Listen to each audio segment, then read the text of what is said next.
तो नमस्कार साथियों, स्वागत है आप सभी का आपके अपने परिवार अपने YouTube channel Harish classes Bulandshahr में। कैसे हैं आप सभी? आशा करते हैं कि आप सभी अच्छे होंगे और आपकी तैयारी बहुत बेहतर तरीके से चल रही होगी। और हमें आशा है कि आपको हमारी क्लासेस रोज़ाना पसंद भी आ रही हैं। जैसे कि मैंने अभी सैटरडे और संडे मैंने हिस्ट्री क्लास डाली थी, तो आज भी हमारी हिस्ट्री की ही क्लास है ये भी। और थोड़ा सा बदलाव ये किया है हमने कि हम हिस्ट्री की क्लास भी आपको प्रोवाइड कराते रहेंगे। तो आज का जो हमारा टॉपिक है वो ज़्यादा देरी ना करते हुए मैं शुरू करता हूँ। आज का हमारा टॉपिक है वैदिक सभ्यता। क्या है? वैदिक सभ्यता।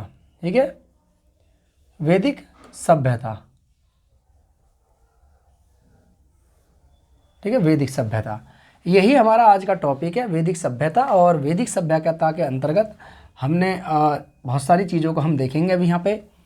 देखिए, वैदिक सभ्यता से पहले भारत में जिस सभ्यता का उदय हुआ या जो सभ्यता भारत में चल रही थी, उस सभ्यता को हम सिंधु घाटी सभ्यता के नाम से जानते थे। आज से लगभग कम से कम 1921 से पहले तक यह समझा जाता था कि भारतीय संस्कृति और सभ्यता का जो निर्माण हुआ है, भारतीय संस्कृति एवं सभ्यता का जो निर्माण हुआ है, सभ्यता का निर्माण यानी शुरुआत जो हुई है वो वैदिक युग से हुई है। कहाँ से हुई है? वैदिक युग से। लेकिन 1921 में राय बहादुर दयाराम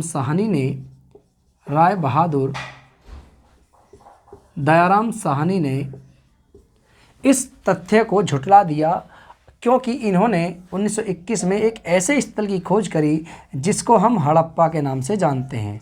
और जब इसका इन्होंने गहराई के साथ अध्ययन किया तो इन्होंने पाया कि यह जो स्थल है, यह स्थल उस युग से संबंधित है जो लगभग कम से कम वैदिक सभ्यता से भी हजारों साल पहले यहाँ पर मौजूद था। तो इन्होंने कहा कि देखिए, यहाँ पर 1921 में जब इन्होंने इस ओर ध्यान दिया तो आगे जाकर के फिर और बहुत सारे इतिहासकार और पुराविद ऐसे आए जिन्होंने इन स्थलों में दिलचस्पी दिखानी शुरू करी, रुचि दिखानी शुरू करी, और एक बहुत विस्तृत सभ्यता को ये विश्व पटल पर लेकर के आए। और उस सभ्यता को हम सिंधु घाटी सभ्यता के नाम से जानते हैं। इसी के बारे में हमने पिछली क्लासों में बिल्कुल सविस्तार के साथ अध्ययन किया है और एक एक चीज़ें हमने वहाँ पे पढ़ी हैं। तो वैदिक सभ्यता शुरू हुई, लेकिन उससे पहले सिंधु घाटी सभ्यता थी। और सिंधु घाटी सभ्यता का अचानक कैसे कैसे पतन हो गया, जो बाद में फिर वैदिक सभ्यता का निर्माण हुआ। और वैदिक सभ्यता का निर्माण हुआ तो वैदिक सभ्यता, ऐसे कुछ इतिहासकार ये भी मानते हैं कि वैदिक सभ्यता का निर्माण करने वाले जो लोग थे वो वही लोग थे जिन्होंने सिंधु घाटी सभ्यता का निर्माण किया।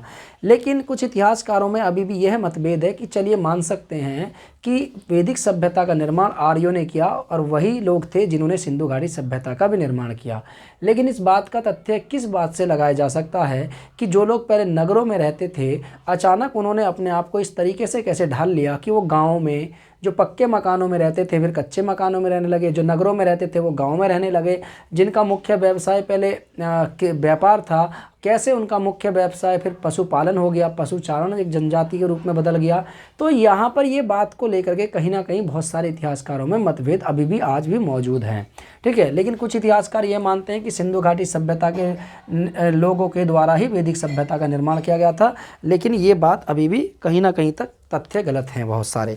ठीक है, चलिए तो आज हम शुरू करेंगे वैदिक सभ्यता के बारे में। आइए जानते हैं वैदिक सभ्यता के बारे में। और वैदिक सभ्यता सामान्य परिचय, वैदिक सभ्यता का सामान्य परिचय। तो पहला जो हमारा हेडिंग होता है वो है सामान्य परिचय। क्या है? सामान्य परिचय। वैदिक सभ्यता का सामान्य परिचय। सामान्य परिचय से अर्थ होता है कि इसे सामान्य तौर पर किस काल के अंतर्गत रखा गया है, सामान्य तौर पर इसको कितने कालों में विभाजित किया गया है, तो यही है इसका सामान्य परिचय। तो वैदिक सभ्यता की बात करें तो देखिए इसका जो पूरा कालक्रम है, कालक्रम की बात करें तो देखिए ये कितने से शुरू हुई थी? ये 1500 ईसा पूर्व से यानी 1500 BC से प्रारंभ हुई और 600 BC तक यह युग चला। सिंधु घाटी सभ्यता की समाप्ति के बाद भारत में जिस सभ्यता ने जन्म लिया उसे हम वैदिक सभ्यता के नाम से जानते हैं। और यह युग 1500 ईसा पूर्व में प्रारंभ हुआ और 600 ईसा पूर्व तक ये चला। तो इसके अंतर्गत सबसे पहले वैदिक सभ्यता के अंतर्गत सामान्यतः इसे आद्य ऐतिहासिक आदि ऐतिहासिक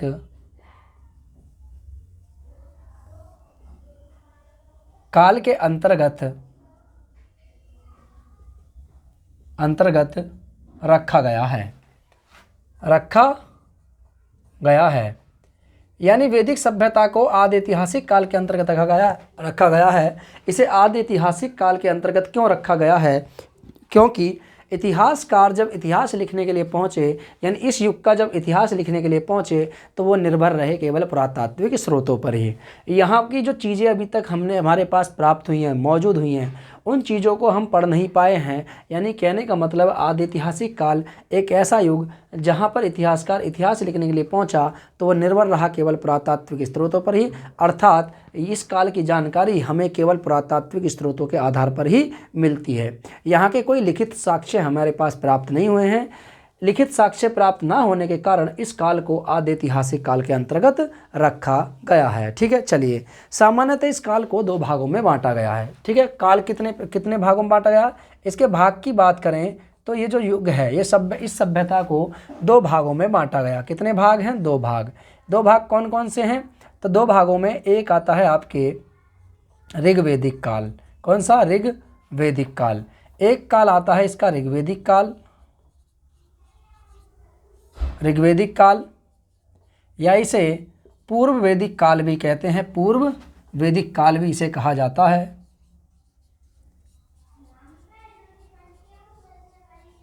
इसे पूर्व वैदिक काल भी कहा जाता है। सामान्यतः इसके कालक्रम की बात करें तो ये कितना है? ये 1500 BC से लेकर के, यानी 1500 ईसा पूर्व से 1000 ईसा पूर्व तक का युग ये चला, और इसी को नाम दिया गया था ऋग्वैदिक काल या पूर्व वैदिक काल। दूसरा जो आता है इसी को बोलते हैं उत्तर वैदिक काल।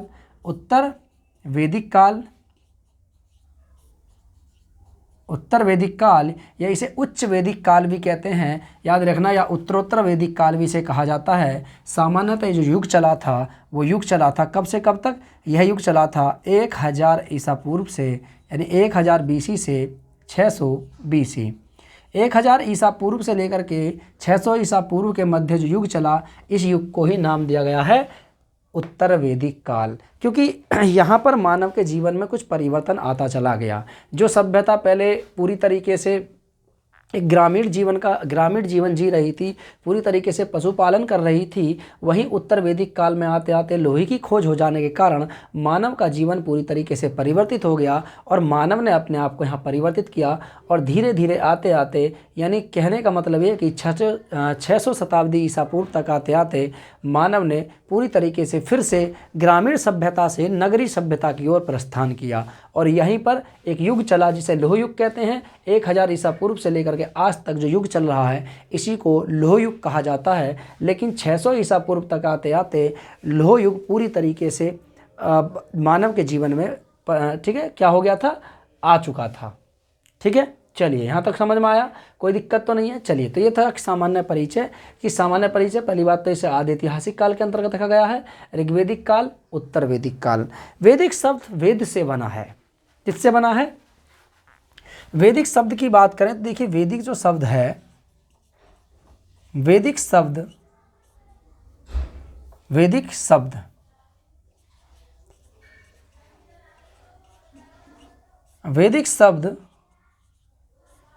वेद से बना है। ठीक है, वैदिक शब्द वेद से बना है, जिसका अर्थ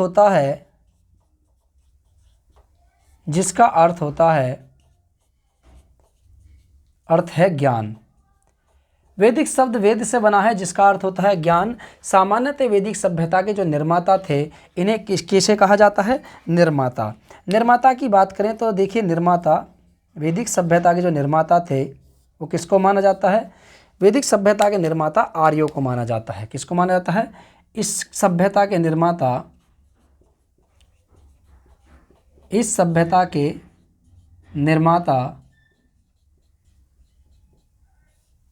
आर्यों को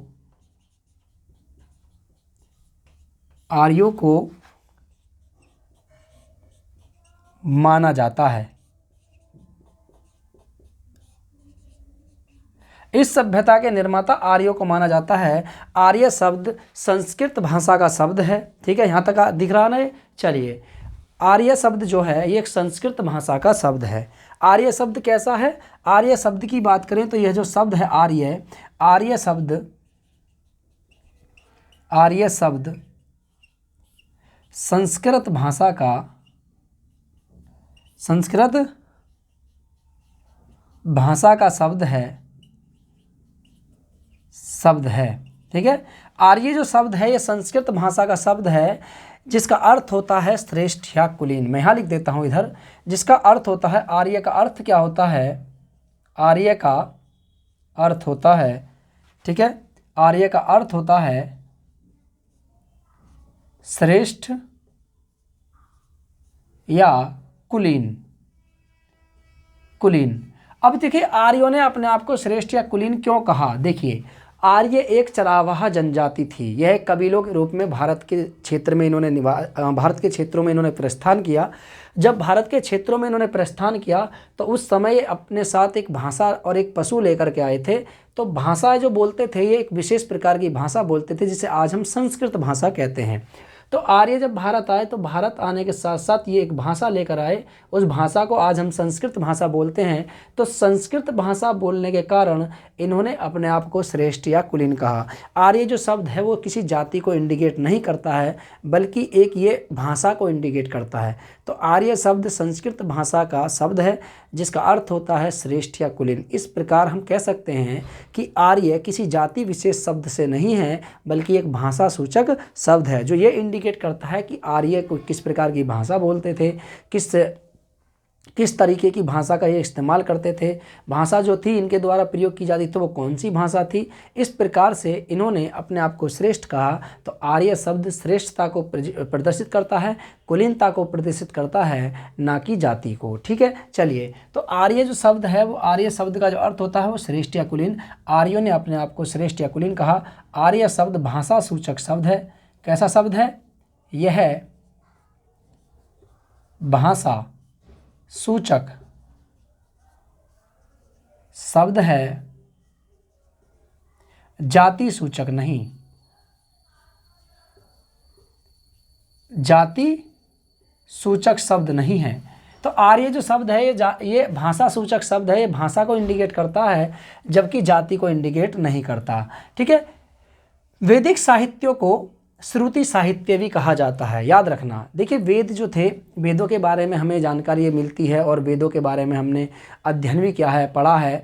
आप लोग जानते भी हैं जो वेद से वो संस्कृत भाषा में लिखे गए हैं, इनके बारे में भी एक को हम पढ़ेंगे आगे चल करके। लेकिन वैदिक साहित्यों को श्रुति साहित्य कहा जाता है। क्यों? वैदिक साहित्यों को, एक पॉइंट आप नोट करके चलिए, वैदिक साहित्यों को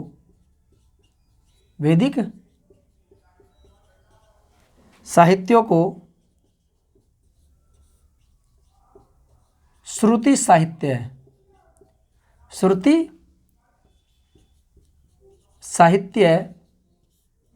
भी कहा जाता है। श्रुति साहित्य भी कहा जाता है। वैदिक साहित्यों को श्रुति साहित्य भी कहा जाता है। क्यों कहा जाता है? श्रुति साहित्य इसे इसलिए कहा जाता है क्योंकि वैदिक काल में लिखित लेखन शैली का कोई प्रचलन नहीं था। यहाँ पर होता क्या था कि जैसे मान लीजिए कोई ऋषि है और उसका कोई शिष्य है, तो ऋषि के द्वारा जो भी ज्ञान अपने शिष्य को दिया गया है वो सुनने के माध्यम से वो बोलते थे, और उसके जो शिष्य होते थे उसको वो शांतिपूर्वक ध्यानपूर्वक सुनते थे। इस प्रकार से गुरु के द्वारा दिया गया ज्ञान शिष्य के पास पहुंचा। उसके बाद शिष्य के द्वारा दिया हुआ, जो शिष्य ने जो सीखा है ज्ञान, वो किसी ने किसी और को दिया, इसी तरीके से उसने किसी और को दिया। इस प्रकार से एक ज्ञान, यानी जो गुरु के द्वारा दिया गया है वो शिष्य ने किसी और को स्थानांतरित किया। इस प्रकार से वो किसी और को स्थानांतरित किया गया, फिर इस प्रकार से फिर वो किसी और को स्थानांतरित किया गया। इस प्रकार से ज्ञान एक स्थान से दूसरे स्थान तक पहुंचा। किसके माध्यम से? सुनने के माध्यम से। लिखित स्वरूप कोई प्राप्त नहीं होता है। तो जिस ज्ञान को सुन करके एक दूसरे को ट्रांसफ़र करते थे, बताते थे, ऐसे ज्ञान को ही श्रुति कहा जाता है। तो इस प्रकार से वैदिक साहित्यों को श्रुति साहित्य भी कहा जाता है, क्योंकि यहाँ पर ज्ञान सुन करके एक दूसरे को दिया जाता था। तो यहाँ पर वैदिक साहित्य को श्रुति साहित्य कहते हैं, इसको आप ध्यान रख लेना। ठीक है, चलिए आइए जानते हैं वैदिक सभ्यता के निर्माताओं के मूल निवास के बारे में। तो आर्यों का मूल निवास, आर्यों का मूल निवास, ठीक है। अगला टॉपिक क्या डालेंगे, आर्यों का मूल निवास। सामान्य परिचय हो गया, अब डालेंगे आर्यों का मूल निवास, ठीक है। आर्यों का मूल निवास यानी आर्य कहाँ के निवासी थे, आर्यों का मूल निवास, ठीक है। आर्यों के मूल निवास को लेकर के विभिन्न विद्वानों में अनेक मत हैं। कोई इन्हें भारत का ही बताता है, कोई हिमालय क्षेत्र का बताता है, कोई इन्हें अलग अलग प्रदेश से इंडिकेट करते हैं। तो सबसे पहले हम देखेंगे आर्यों का जिस क्षेत्र पे ज़्यादा अधिक विस्तार था, जिस क्षेत्र पर इनका सर्वप्रथम अधिकार था, इस क्षेत्र की हम सबसे पहले चर्चा करेंगे। इस क्षेत्र को जानते हैं हम सप्त सैंधव प्रदेश के बारे में। तो आर्यों का जो पहला निवास स्थान है, पहला उसी को नाम है सप्त सैंधव प्रदेश। सप्त सैंधव प्रदेश, ये क्षेत्र कौन सा था, सप्त सैंधव प्रदेश कौन सा था। सप्त सैंधव प्रदेश के बारे में हम क्या जानते हैं, आइए जानते हैं सप्त सैंधव प्रदेश के बारे में। देखिए, इस मत के जो प्रवर्तक थे, इस मत के जो समर्थक थे, इस मत के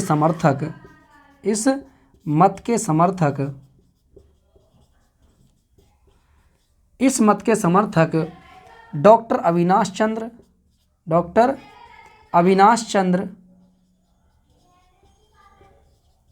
चंद्र एवं डॉक्टर संपूर्णानंद थे। तो आर्यों के निवास स्थान को लेकर के कई इतिहासकारों में अलग अलग मत हैं। एक प्रदेश के बारे में बताते हैं सप्त सैंधव प्रदेश। इस मत के समर्थक तो जो थे उनका नाम था डॉक्टर संपूर्णानंद और डॉक्टर अविनाश चंद्र। इन दोनों ने क्या कहा, देखिए, ये एक इतिहासकार थे। इन्होंने वैदिक सभ्यता के आर्यों के निवास स्थान को लेकर के अपना एक मत दिया। इन्होंने कहा कि आर्य कहीं बाहर के निवासी नहीं थे, बल्कि सप्त सैंधव प्रदेश के निवासी थे। सप्त सैंधव प्रदेश कौन सा प्रदेश, वह प्रदेश जहाँ से 7 नदियाँ होकर के गुजरती थी। 7 नदियाँ कौन सी, सिंधु, इसकी सहायक नदियाँ, और एक थी आपकी सरस्वती नदी। तो सिंधु, झेलम, चिनाब, रावी, व्यास, सतलज और सरस्वती, इन 7 नदियों के बीच वाले क्षेत्र को ही सप्त सैंधव प्रदेश कहा जाता था, और इन्हीं को ही आर्यों का मूल निवास स्थान बताया गया है। इस मत के समर्थक में डॉक्टर अविनाश चंद्र और डॉक्टर संपूर्णानंद इस मत के समर्थक थे। इन्होंने सप्त सैंधव प्रदेश को देवकृत योनि कहा है, और इन्होंने बताया है कि इस प्रदेश को पहले देवकृत योनि कहते थे, और इसी प्रदेश में सब इस आर्यों का मूल निवास स्थान था। सप्त सैंधव प्रदेश को आर्यों का मूल निवास स्थान बताया है। इसके साथ साथ एक व्यक्ति और थे जिनका नाम था जम्मू, जो कश्मीर वाले क्षेत्र को बताते हैं या ब्रह्मऋषि प्रदेश को बताते हैं। तो ब्रह्मऋषि प्रदेश को दूसरा जो क्षेत्र था वो था ब्रह्मऋषि प्रदेश। ब्रह्मऋषि प्रदेश,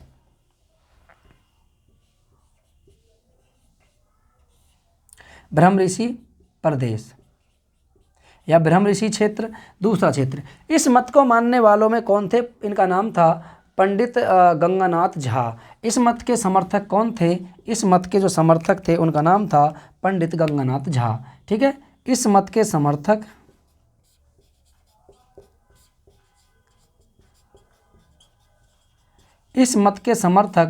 पंडित गंगानाथ झा थे।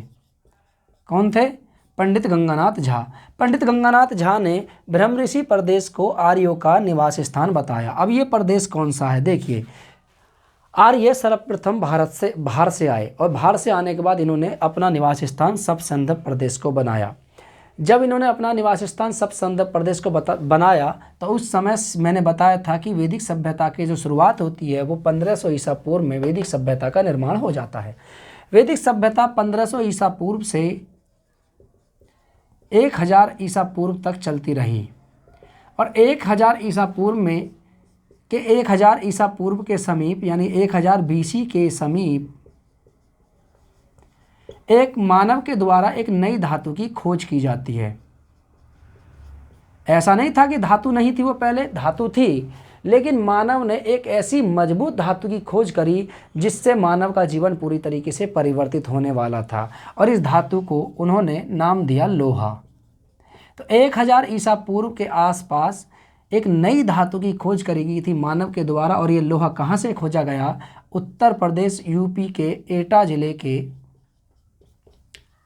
जिले के अंतरजी खेड़ा से। अंतरजी खेड़ा, उत्तर प्रदेश के एटा जिले के अंतरजी खेड़ा से मानव के द्वारा एक नई और मजबूत धातु की खोज करी गई जिसका नाम था लोहा। लोहे की खोज हो जाने के कारण मानव का जीवन परिवर्तित होने लगा।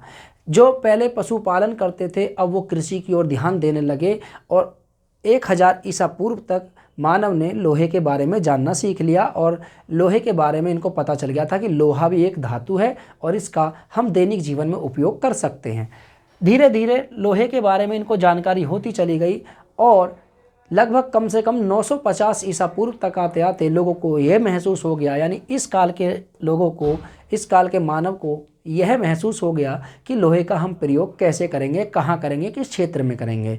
जब इन्होंने लोहे का प्रयोग करना शुरू कर दिया तो इनको एक ऐसा क्षेत्र चाहिए था जो उपजाऊ हो, कृषि योग्य हो।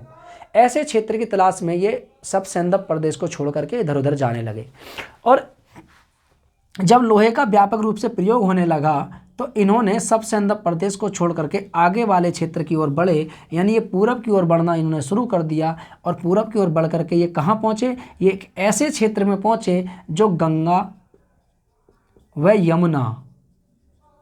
गंगा और यमुना के बीच वाले क्षेत्र में पड़ता था। इस क्षेत्र को एक नाम दिया जाता था दोआब। ये गंगा और यमुना के दोआब क्षेत्र में पहुँचे। इस क्षेत्र में इन्होंने देखा कि यहाँ पर हर चीज़ की उपलब्धता है, सिंचाई भी है, कृषि योग्य भूमि भी है, और भूमि में उर्वरक शक्ति भी बहुत अच्छी है।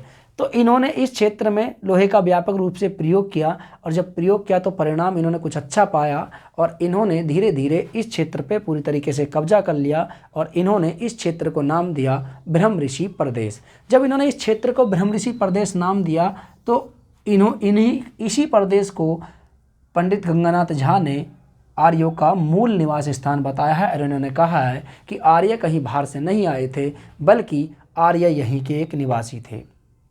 ठीक है, यहाँ तक हो गया, कोई दिक्कत तो नहीं है। चलिए इसको आप नोट कर लीजिए, फटाफट जल्दी नोट कीजिए। ठीक है,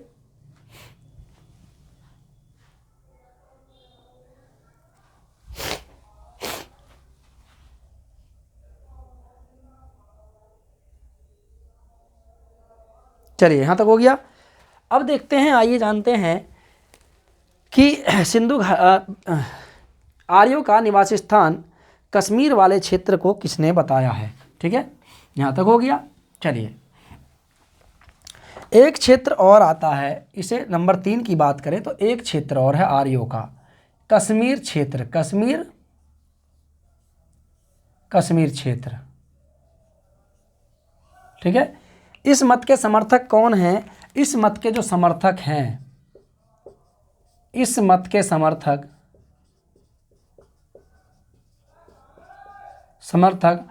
डॉक्टर एल.डी.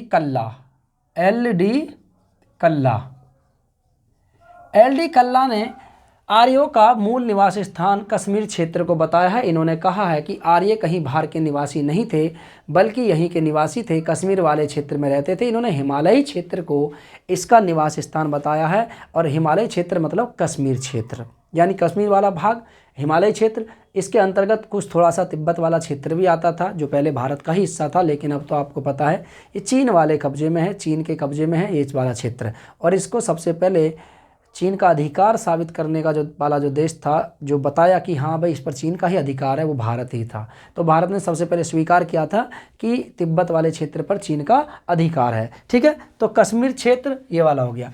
और अगला जो मत आता है, इसका नंबर 4 की बात करें तो अगला जो आता है इसको बोलते हैं अफगानिस्तान। कौन था? अफगानिस्तान। आर्य अफगानिस्तान के निवासी थे।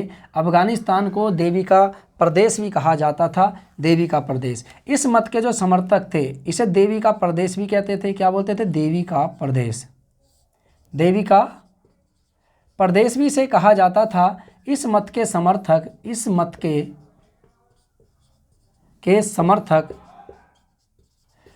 के जो समर्थक थे इनका नाम था एस त्रिवेदी। क्या नाम था? एस त्रिवेदी। एस त्रिवेदी के अनुसार आर्य जो आए थे वो कहाँ के निवासी थे? वो अफगानिस्तान के निवासी थे। लेकिन अगर देखा जाए तो अफगानिस्तान प्राचीन काल से ही भारत का हिस्सा था। वो तो 1896 में आकर के इसको अलग कर दिया गया था अंग्रेज़ों के द्वारा। तो लेकिन अफगानिस्तान हमारा ही हिस्सा था। 1896 में एक रेखा खींची गई थी जिसे डूरंड रेखा कहते हैं, जो भारत और अफगानिस्तान के मध्य मौजूद थी। आज वो रेखा भारत और पाकिस्तान के मध्य मौजूद है, अफगानिस्तान और पाकिस्तान के मध्य मौजूद है। तो अफगानिस्तान देवी का प्रदेश इस क्षेत्र के निवासी थे। इस मत के समर्थक कौन थे? डॉक्टर एस त्रिवेदी थे। ठीक है, इस मत के समर्थक कौन थे? Doctor S Trivedi. आइए नंबर 5 की बात करें कि इनका प्रदेश तो एक है आपके तिब्बत के निवासी, तिब्बत। ठीक है, तिब्बत। इस मत के समर्थक कौन थे? देखिए, इस मत के समर्थक वही थे जिन्होंने जो आर्य धर्म से संबंधित थे, आर्य समाज के संस्थापक थे। तो इस मत के समर्थक, ठीक है, दयानंद सरस्वती जी, दयानंद सरस्वती, स्वामी दयानंद सरस्वती, स्वामी दयानंद सरस्वती। स्वामी दयानंद सरस्वती जी के अनुसार आर्यों का निवास स्थान तिब्बत वाला क्षेत्र था। इन्होंने ऐसा क्यों कहा? इन्होंने एक पुस्तक लिखी थी। इस पुस्तक का नाम था सत्यार्थ प्रकाश। क्या नाम था? सत्यार्थ प्रकाश।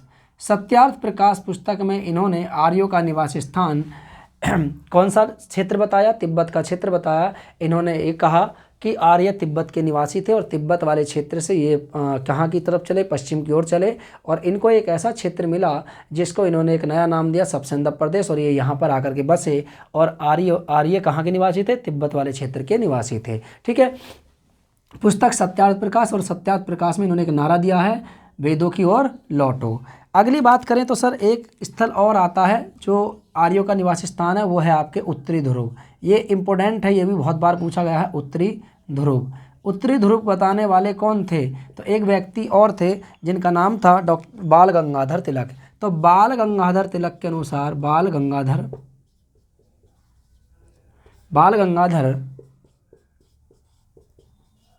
तिलक के अनुसार आर्यों का जो निवास स्थान था वो उत्तरी ध्रुव था। उत्तरी ध्रुव कौन सा? यह आज वर्तमान में रूस के साइबेरिया वाला क्षेत्र, ये जो पूरा क्षेत्र है, जो पहाड़ी बर्फीला क्षेत्र है, यही क्षेत्र आपके आर्यों का निवास स्थान था। यही की एक जनजाति थी जो बाद में एक चरावा जनजाति, जो बाद में कहाँ की तरफ बढ़ी? दक्षिण पश्चिम की ओर बढ़ी। और ये यहाँ पर आए और भारत में आकर के इन्होंने यहाँ पर अपना निवास स्थान बनाया। इस मत के समर्थक कौन थे? बाल गंगाधर तिलक। इन्होंने एक पुस्तक लिखी थी। पुस्तक कौन थी? पुस्तक थी the Arctic home of the Aryans. कौन सी पुस्तक थी? बाल गंगाधर तिलक की एक पुस्तक है और पुस्तक का नाम था दी आर्किटिक, ठीक है, दी आर्किटिक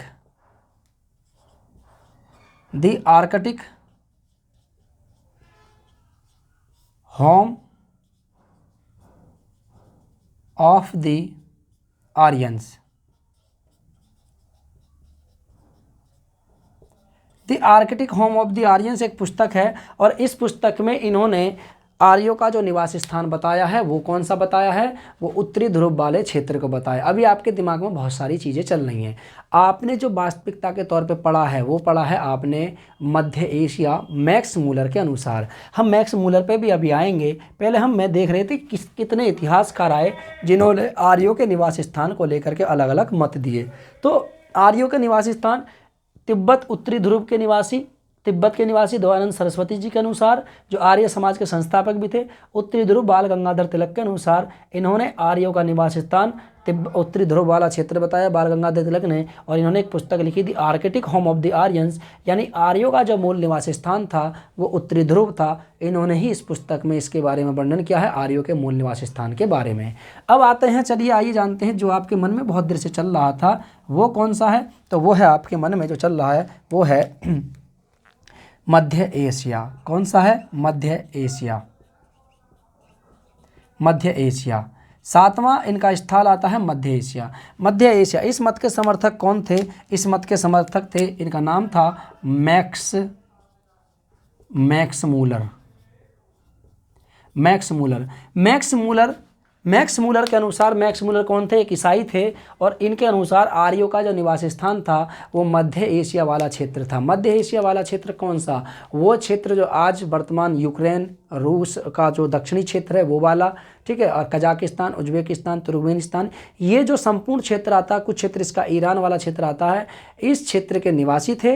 इस क्षेत्र से ये पूरब की ओर बढ़े और इनको एक ऐसा स्थान मिला जहाँ पर ये अपने आप को सर्वाइव कर पाए और इनका ही निवास स्थान मध्य एशिया बताया है। यानी मैक्स मूलर ने आर्यों का जो निवास स्थान है वो मध्य एशिया बताया है। ये बहुत ही इंपॉर्टेंट है, ये तीनों के तीनों बहुत ही इंपॉर्टेंट हैं, ये वाले तीनों बहुत इंपॉर्टेंट हैं, ये कई बार एग्जाम में पूछे गए हैं। जैसे हम बात करें तो ये हमारा भारत, प्यारा भारत आप देख सकते हैं,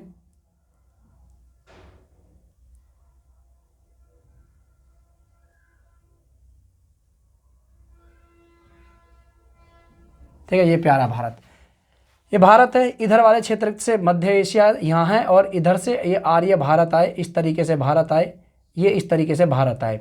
तो आर्यों का निवास स्थान ये वाला क्षेत्र था, इसी को मध्य एशिया कहा जाता था और इस मत के जो समर्थक थे इन्हीं का नाम था मैक्स मूलर। कौन थे? Max Muller. तो मैक्स मूलर के अनुसार आर्यों का जो निवास स्थान था वो मध्य एशिया वाला क्षेत्र था। बात यही ख़त्म नहीं होती है, अभी बहुत सारे इतिहासकार और थे जिन्होंने अपने अपने अलग अलग मत दिए। ठीक है, चलिए तो आज की क्लास को हम यहीं रोकेंगे।